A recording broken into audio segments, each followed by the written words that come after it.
Jaringan Persekutuan Mahasiswa Kristen Indonesia atau JPMKI, Rektor IPHB Bapak Dr. Samuel Tarigan, yang terhormat Bapak Dr. Bersih Tarigan selaku Ketua Yayasan Tetra Harapan Bangsa, dan pembina PMK ITB, rekan saya yang terkasih, Bapak Dr. Alamta Singarimbun, adik-adik pengurus maupun anggota dan simpatisan JPMKI yang saya cintai, Shalom. Saya sungguh bersyukur dan bangga atas terbentuknya Jaringan Persekutuan Mahasiswa Kristen Indonesia sebagai wadah bersekutu dan bersatunya PMK di Indonesia. Saya turut mengundang seluruh mahasiswa untuk bersekutu dan beribadah secara online di jaringan PMK Indonesia ini. Kepada adik-adik mahasiswa, terus bersemangat dalam bersekutu, khususnya di era pandemi ini. Jangan lupa jaga kesehatan dengan sebaik mungkin. Dan melalui persekutuan online ini, saya berharap, saya berdoa untuk JPMKI ke depan boleh menjadi alat kemuliaan Tuhan, khususnya dengan menjangkau banyak saudara kita, adik-adik mahasiswa yang barangkali selama ini belum terlayani dengan baik. Selamat bersekutu dan beribadah. Salam sehat. Tuhan Yesus senantiasa memberkati. Terima kasih. Selamat beribadah saya ucapkan kepada semua teman-teman yang bergabung dalam Persekutuan Mahasiswa Kristen se-Indonesia, khususnya di kalangan perguruan tinggi Kristen yang bergabung dalam BKP-TKI. Saya percaya bahwa pelayanan mahasiswa adalah salah satu pelayanan yang paling strategis dari pelayanan-pelayanan Kristen yang kita miliki. Karena apa? Karena student today adalah leader of tomorrow. Siapapun yang menjadi pemimpin pada masa sekarang, mereka adalah dulu seorang mahasiswa. Dan saya yakin bahwa mahasiswa-mahasiswa yang sekarang duduk di bangku perkuliahan, satu hari kelak akan menjadi pemimpin di tengah-tengah bangsa, negara, gereja, dan masyarakat. Karena itu adalah satu usaha yang sangat strategis untuk menjangkau mereka di masa mudanya, agar mereka mencintai Tuhannya lebih daripada cintanya dari apapun dan membenci kejahatan yang untuknya Kristus telah mati dan tersalib di atas kayu salib. Tuhan memberkati kita semua dan selamat mengikuti Persekutuan Mahasiswa Kristen dalam jaringan PMK se-Indonesia. Shalom JPMKI. Shalom. Sekali lagi shalom JPMKI. Shalom. Oke, senang sekali kita bisa berkumpul lagi untuk beribadah pada siang hari ini. Sebelum kita memulai, untuk lebih mengenal teman-teman, boleh menuliskan nama dan juga asal institusinya di live chat. Oke, sebelum kita memulai ibadah, mari kita berdoa. Selamat siang Bapak, terima kasih Tuhan buat berkesempatan yang sudah Engkau berikan Tuhan pada kami. Siang hari ini Tuhan kami bisa berkumpul Tuhan untuk beribadah. Engkau yang akan berkati Tuhan ibadah kami dari awal pertengahan hingga akhir Tuhan. Terima kasih Bapak, kami siap memuji dan memuliakan nama-Mu Tuhan hanya dalam nama Tuhan Yesus Kristus. Haleluya, amin. Sama-sama kita nyatakan Tuhan yang benar.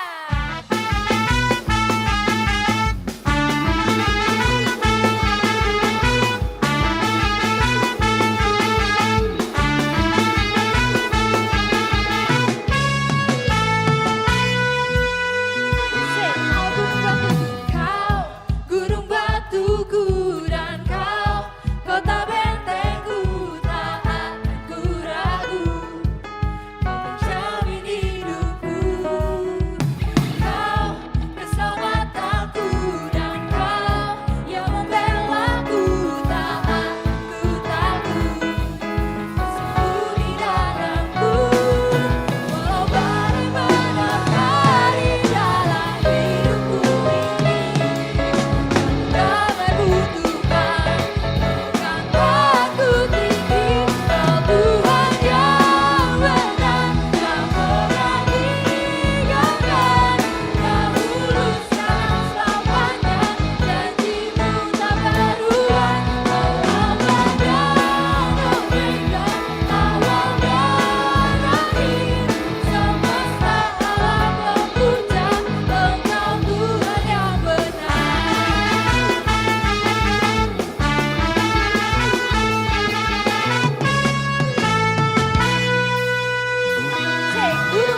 sudah melayani di JPMKI, dan juga kami mengundang untuk teman-teman yang ingin melayani di JPMKI untuk menghubungi kontak person di bawah ini.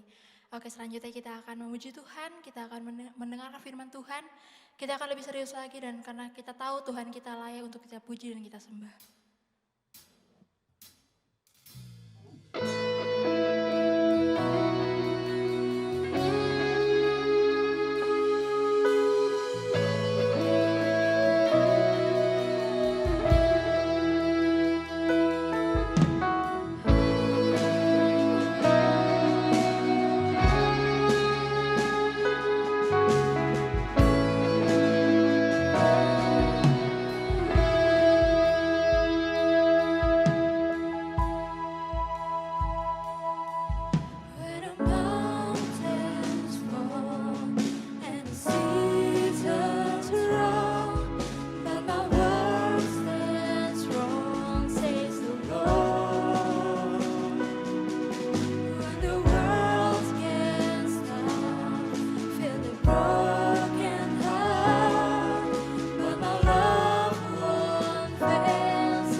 Shalom teman-teman semua yang ada di jaringan Persekutuan Mahasiswa Kristen Indonesia. Senang sekali saya Larry dapat bertemu dengan teman-teman setelah kurang lebih ada beberapa tahun ya. Dulu berjejaring bersama-sama teman-teman yang ada di JPMKI. Dan saat ini saya sedang bekerja dan melayani. Bersyukur diberi kesempatan untuk dapat bertemu lagi dengan teman-teman dan membagikan apa yang menjadi pesan Tuhan pada hari ini. Terima kasih kepada setiap pengurus yang sudah mempercayakan dan juga setiap orang-orang yang sudah terlibat dalam pelayanan ini. Kiranya Tuhan Yesus memberkati kita semua. Hari ini kita akan belajar kebenaran firman Tuhan yang diberikan kepada saya dengan judul Dipanggil untuk Diutus. Teman-teman JPMKI semua, sadarkah dan apakah kita dapat melihat bahwa hari-hari ini di tengah keberadaan dunia yang sudah sangat berubah karena pandemi, kita memiliki panggilan yang tidak akan pernah lepas dari kehidupan kita sebagai orang-orang yang percaya. Teman-teman semua dipanggil untuk melayani. Teman-teman semua dipanggil untuk memberikan pesan-pesan, nilai-nilai kekristenan kepada semua orang yang ada di luar sana, di tengah-tengah profesi dan keberadaan kita sebagai mahasiswa. Mengapa demikian? Sebelum saya lanjut lebih dalam membahas apa yang akan menjadi poin saya pada siang hari ini, saya ingin mengajak kita untuk merenungkan pesan firman Tuhan yang saya ambil di dalam Matius pasal yang ke-28 ayat yang ke-19 sampai 20. Tentunya kita semua tahu pesan ini, kita sering sekali membacakan pesan ini, dan mungkin beberapa dari teman-teman sudah sering menghafalkan ya pesan dari Matius 28 ayat 19 sampai 20 yang kita kenal dengan amanat agung. Demikianlah firman Tuhan. Karena itu, pergilah, jadikanlah semua bangsa muridku, dan baptislah mereka dalam nama Bapa dan Anak dan Roh Kudus. Dan ajarlah mereka melakukan segala sesuatu yang telah kuperintahkan kepadamu, dan ketahuilah, aku menyertai kamu senantiasa sampai kepada akhir zaman. Mari kita satu di dalam doa. Tuhan, mengucap syukur untuk kesempatan kali ini, kami dapat belajar dan dapat mengenal Tuhan lebih dekat lagi. Kiranya Roh Kudus berbicara kepada setiap daripada kami, dimanapun kami berada pada siang hari ini. Biar Tuhan yang memberikan kami pengertian, memberikan kami tujuan untuk kami dapat mengerti apa yang menjadi kehendak Tuhan di dalam kehidupan kami.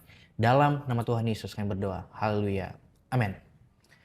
Teman-teman, dengan perkembangan digital saat ini, dengan keberadaan sosial media, internet, dan bahkan laju perkembangan teknologi yang sedang terjadi sekarang, kita semua menghadapi fenomena yang menurut saya adalah realitas baru yang tidak ditemukan dalam kurun waktu 500 tahun terakhir. Kita beranjak dari yang tadinya berkomunikasi secara lisan langsung atau melalui surat, beralih melalui internet, sosial media, dan apa yang kita pegang di dalam tangan kita sekarang, melalui HP atau melalui laptop, PC, dan lain sebagainya. Kita dapat terkoneksi dengan siapa saja dalam waktu yang singkat, dalam waktu yang dekat. Bahkan orang-orang yang tadinya kita tidak kenal, bisa kita kenal secara cepat, secara singkat, dan secara mendalam hanya melalui apa yang kita pegang di dalam tangan kita, yaitu gadget misalnya. Beberapa dari teman-teman pasti familiar, setiap dari kita mahasiswa pasti familiar dengan sosial media, bukan? Saya bisa jamin teman-teman yang menyaksikan sekarang ini paling tidak memiliki satu akun Instagram ya. Kalau saya paling bisa 2, bisa 3, tergantung orangnya. Tapi yang jelas di balik dasar kehidupan kita yang kita jalani sehari-hari, kita memegang satu identitas baru yang kita miliki di dunia sosial media. Belum tentu apa yang kita sampaikan melalui kehidupan kita di sosial media itu sesuai dengan kehidupan kita sekarang ini.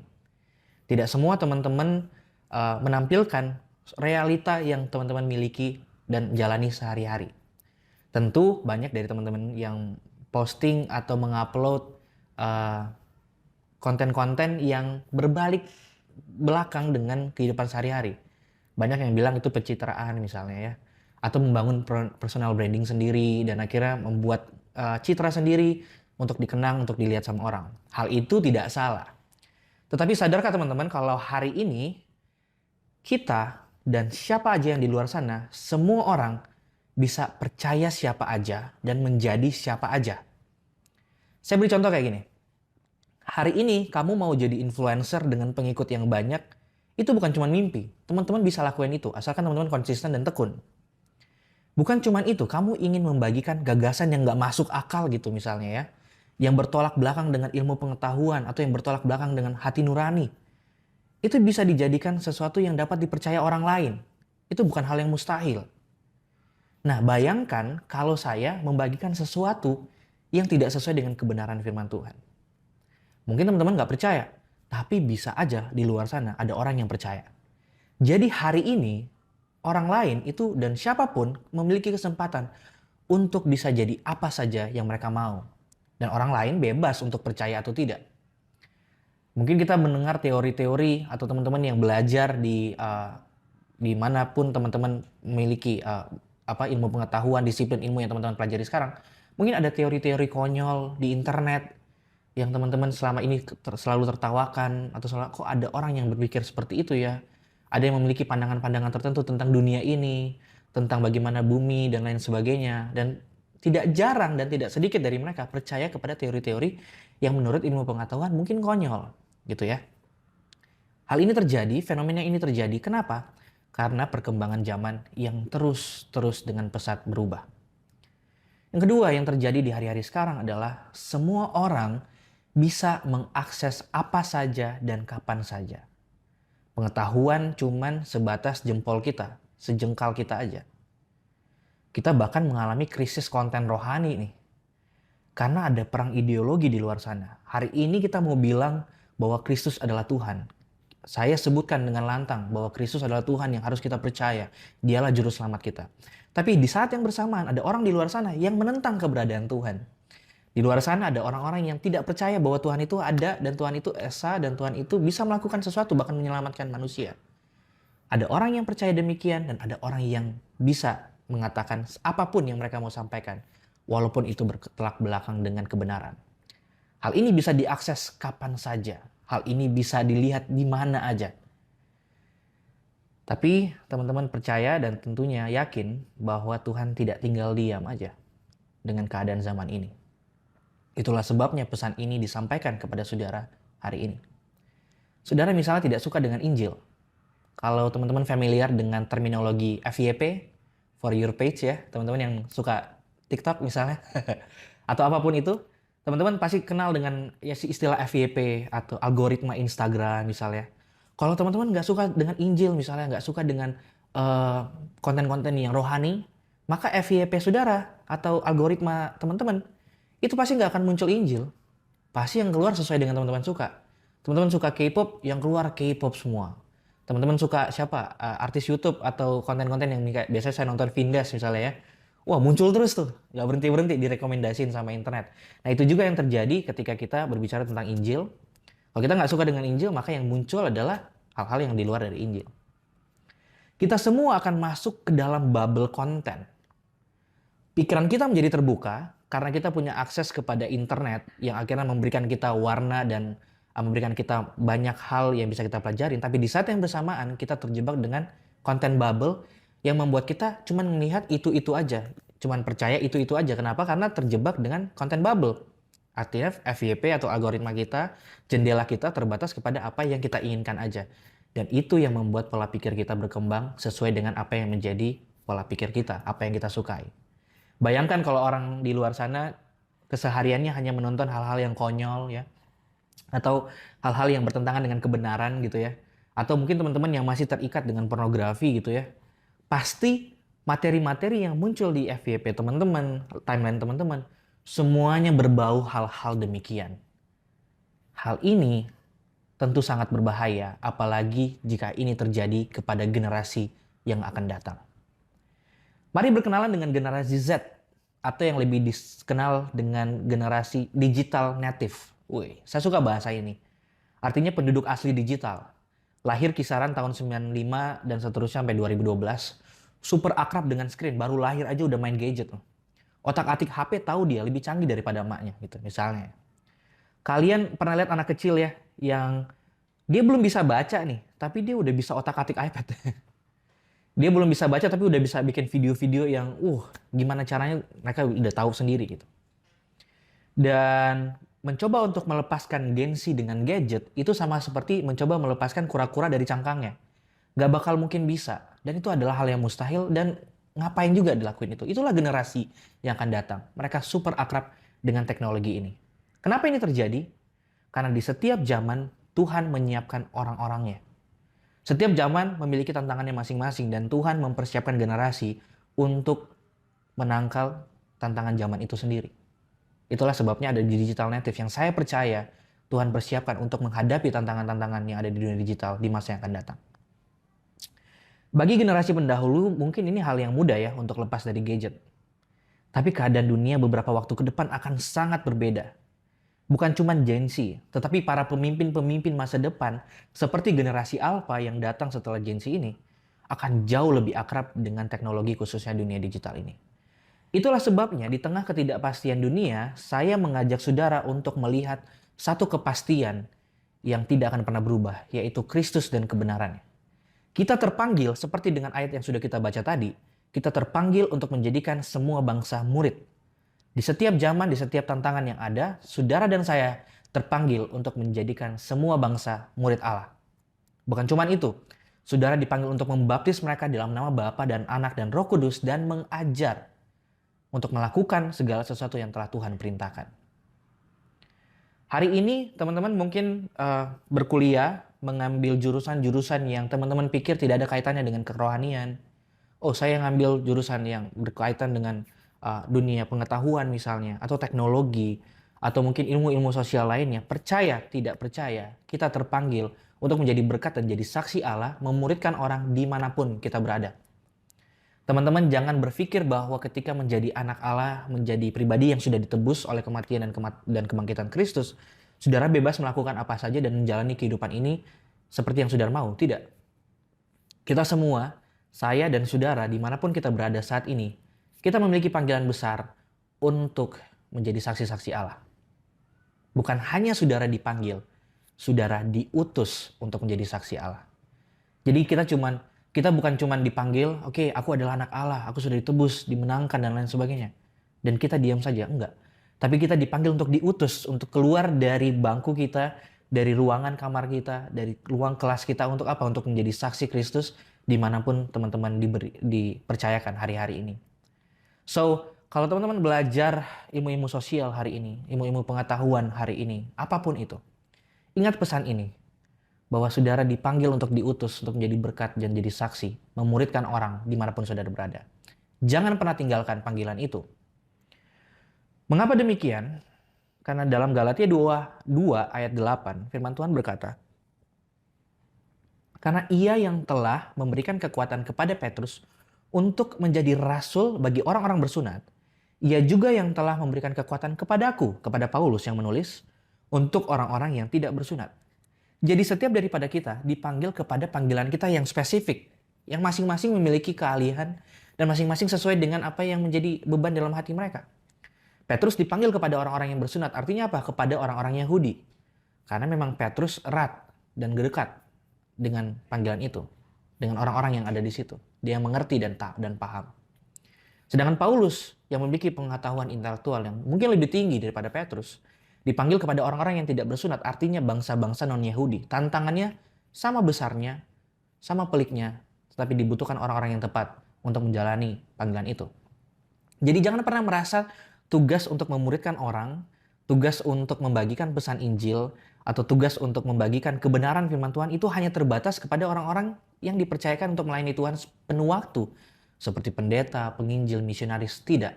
Bukan hanya mereka yang diberikan panggilan itu, tetapi saudara dan saya juga. Itulah sebabnya sangat penting bagi kita untuk mengerti apa yang harus kita bagikan kepada dunia ini. Kepada generasi Z yang akan datang. Generasi Z yang sudah datang, maksud saya. Sudah ada hari ini di tengah-tengah kita. Bahkan saudara dan saya mungkin termasuk dari generasi Z ini. Dan kepada bangsa-bangsa, kepada orang-orang yang ada di luar sana. Bahkan kepada tempat-tempat kamu bekerja nantinya. Saudara dipanggil untuk diutus kepada mereka.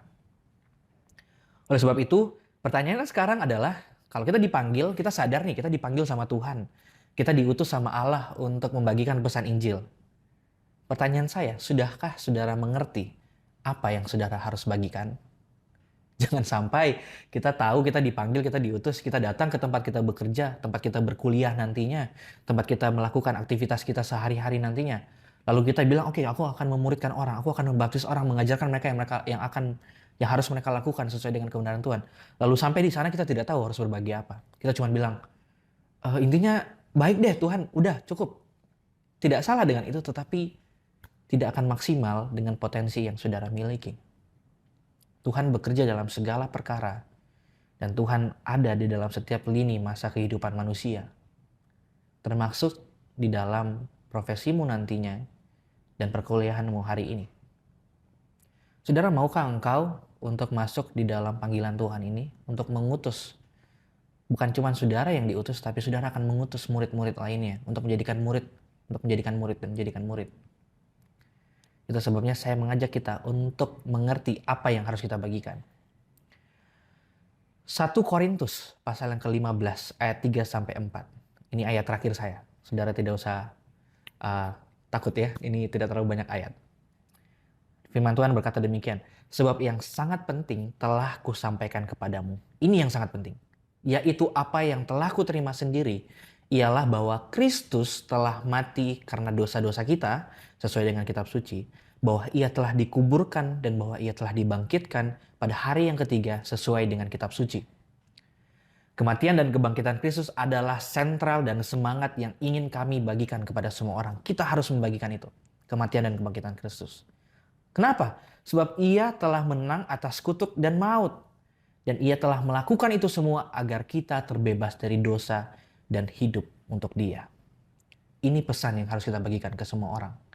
Di setiap pekerjaanmu, di setiap profesimu nantinya, di setiap kegiatan dan kehidupanmu hari-hari, ingatlah pesan Injil. Bahwa Kristus telah mati buat dosa-dosa manusia dan ia bangkit supaya kita dapat menang, bebas dari kutuk dan dosa. So, apapun nanti yang menjadi panggilanmu di dalam kehidupan ini, dalam profesi yang saudara mungkin akan jalani nanti, saudara harus benar-benar menjadi pribadi-pribadi yang merepresentasikan kasih Allah. Merepresentasikan apa yang menjadi kehendak Allah di dalam dunia ini. Apa itu? Yaitu membagikan kabar bahwa Kristus, Allah begitu mengasihi manusia sehingga ia mengaruniakan anak yang tunggal.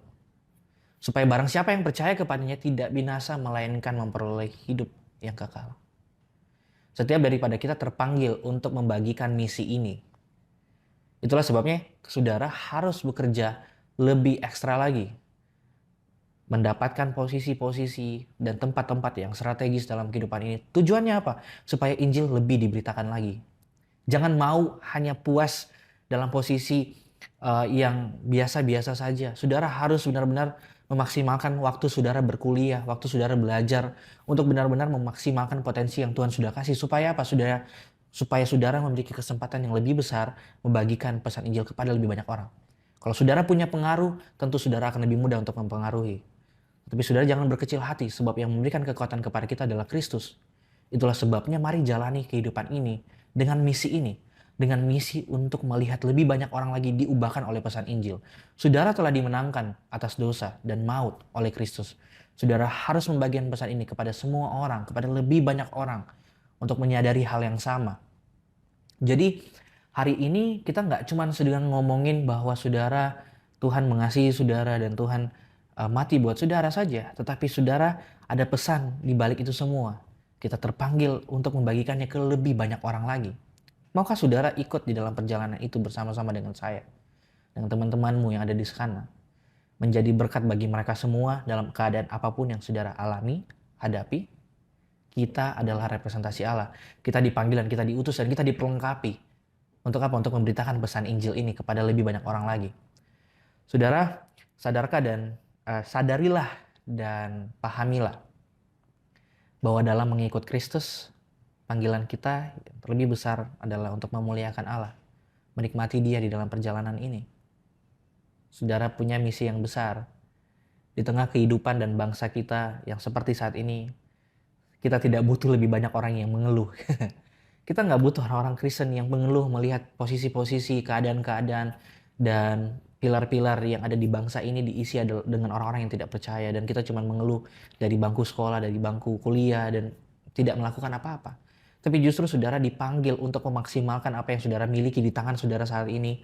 Supaya apa? Supaya saudara benar-benar bisa mencapai apa yang mungkin menjadi keinginan Tuhan di dalam kehidupan saudara, dan membagikan apa yang menjadi misi Tuhan di dalam kehidupan saudara. Itulah sebabnya kita harus lebih giat lagi. Kita harus lebih bekerja lebih besar lagi, lebih kuat lagi, lebih dalam lagi, lebih cermat lagi, lebih cerdik lagi. Untuk apa? Untuk dapat benar-benar memaksimalkan apa yang kita miliki di tangan kita sekarang ini, untuk membawa berita tentang keselamatan kepada lebih banyak orang lagi. Jadi jangan berpikir menjadi mahasiswa Kristen sudah cukup dengan kita berdoa setiap hari dan baca Alkitab misalnya. Lalu kita duduk di dalam ruangan kita berdoa supaya Tuhan kasih nilai yang bagus, lulus dengan cepat dan lain sebagainya, dapat pekerjaan. Habis itu sudah, tidak. Tapi saudara dikasih nilai yang bagus, saudara dikasih kesempatan lulus, dikasih pekerjaan nantinya. Jangan lupa ini, bahwa saudara dipanggil untuk memuridkan orang. Saudara dipanggil untuk mengutus lebih banyak lagi murid-murid, untuk menghasilkan lebih banyak murid. Untuk apa? Untuk kerajaan Allah. Kita melakukan ini tidak dengan kekuatan sendiri kok. Seperti yang saya sudah bilang di awal. Bahkan Tuhan siapin generasinya. Tuhan siapin generasi digital native ini untuk apa? Untuk memerangi apa yang nanti dunia bisa lakukan di dalam dunia digital. Kita dipanggil untuk benar-benar bisa menjadi pribadi-pribadi yang menunjukkan nilai Kristus, kebenaran Kristus, dan pesan-pesan Kristus dalam kehidupan ini. So this is your purpose. Inilah tujuan hidup saudara. Inilah panggilan saudara. Dan kepada tempat inilah, kepada visi inilah, kepada tujuan inilah saudara diutus. Mari melakukannya ini untuk Tuhan. Apa yang jadi tanggung jawab saudara hari ini? Keberadaan saudara hari ini? Saya bisa menjamin bahwa pasti ada masalah. Pasti ada kesulitan. Pasti ada tantangan. Tapi di balik itu semua, Kristus sudah melakukan bagian yang terbesar. Ia telah membebaskan kita dari dosa dan kutuk. Ia telah membebaskan kita dari permasalahan yang paling pelik yang dunia bisa rasakan, yaitu dosa dan kekangan maut. Sehingga saudara tidak usah khawatir lagi, tidak perlu takut lagi. Yang saudara perlu lakukan sekarang adalah berfokus kepada Injil Kristus, kepada kematian dan kebangkitannya, dan melakukan apa yang menjadi tanggung jawab saudara dengan baik, dengan cermat. Untuk apa? Untuk kemuliaan Allah. Mari kita satu di dalam doa. Mengucap syukur untuk kesempatan ini, Bapak. Biarlah kami menyadari dengan pasti bahwa kehidupan kami dipanggil untuk menjadi saksi Tuhan, bahkan diutus untuk melayani Tuhan dimanapun kami ditempatkan nanti. Bapak, berikanlah kekuatan-Mu, berikanlah urapan-Mu kepada setiap mahasiswa yang mendengarkan, setiap daripada kami yang ada hari ini. Biar Tuhan yang bertata, berkuasa, dan menjadikan segala sesuatunya sesuai dengan apa yang akan menjadi kehendak Tuhan. Kami melakukan ini hanya untuk kemuliaan Tuhan. Di dalam nama Tuhan Yesus kami sudah berdoa, ucap syukur. Haleluya. Amin. Terima kasih teman-teman JPMKI. Tuhan memberkati kita semua. Sampai bertemu di kesempatan berikutnya. God bless you all. Soli Deo Gloria. Bye-bye.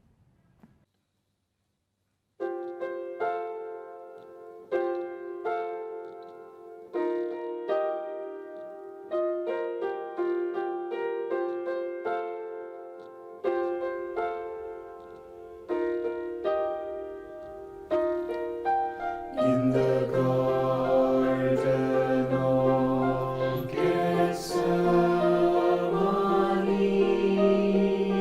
Jesus prayed alone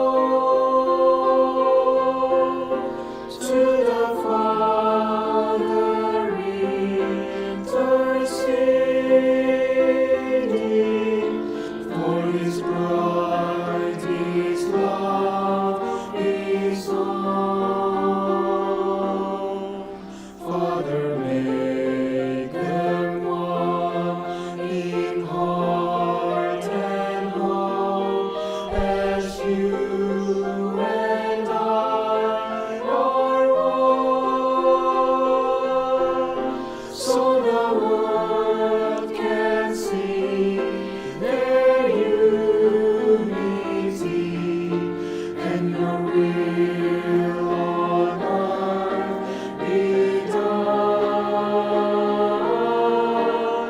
The church must stand together, one spirit, one mission, one faith, till Jesus takes His bride forever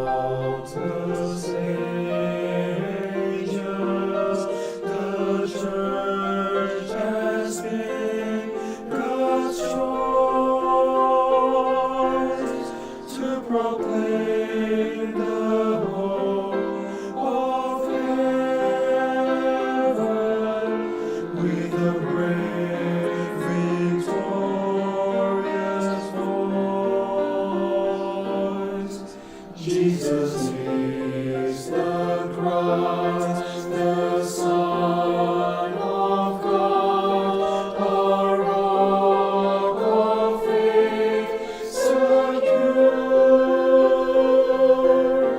We must stand united by His word, immovable, unshakable, and sure. The church must stand together. One spirit, one mission, one faith, till Jesus claims His bride forever. The church must stand together. In Christ the church is mighty, the gates of hell shall fail, and Satan is defeated, the saints of God prevail. The church must stand together. One spirit, one mission, one faith, till Jesus claims His bride forever. The church must stand, the church must stand, the church must stand, the church must stand together. The church must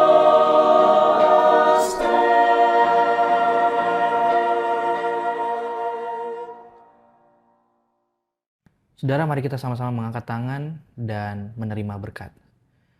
Tuhan memberkati engkau dan melindungi engkau. Tuhan menyinari engkau dengan wajahnya dan memberikan engkau kasih karunia.